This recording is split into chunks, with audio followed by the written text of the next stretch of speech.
გილოცავთ ფერი ცვალების დიდებულ დღესასწაულს. ღმერთმა დაგლოცოთ, ღმერთმა გაგახაროთ და გაგაძლიეროთ. ყველა ადამიანს შეუძლია ფერი იცვალოს.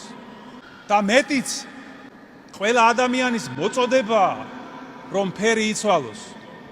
ჩვენი ქრისტიანული ცხოვრების აზრით ხომ სწორედ ეს არის, რომ ღვთისმშობლის მეოხებით ჩვენშიც გამოვწყინდეს მარადიული საღვთო ნათელი, თაბორის შუქი და საღვთო ნათელი დარჩა დედამიწაზე და ჩვენ ის უნდა ვეძიოთ, ის უნდა მოვიპოვოთ და ნეტარია ის, ვინც მას მოიპოვებს, ძვირფასო ძმებო და დებო. ჩავიხედოთ ჩვენს თავში და ვკითხოთ ჩვენს თავს.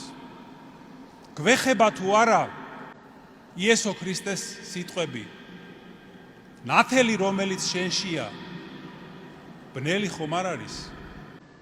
და აი თუ ჩვენს თავში ცოტა მაინც შევნიშნავთ ამ სიბნელეს, სინანულის შუქით უნდა გავფანტოთ ეს სიბნელე და მაშინ ვიხილავთ ქრისტეს ჭეშმარიტ მარადიულ ნათელს, რისი ღირსიც გაგხვადოს ჩვენ უფალმა ჩვენმან იესო ქრისტემ თავისი მადლით და კაცმოყვარებით, რომელსაც ჩვენის ყოველი დიდება, პატივი და თაყვანისცემა თანა მამით და სული წმინდით აცდა მარადის და უკუნითი უკუნისამდე. ამინ.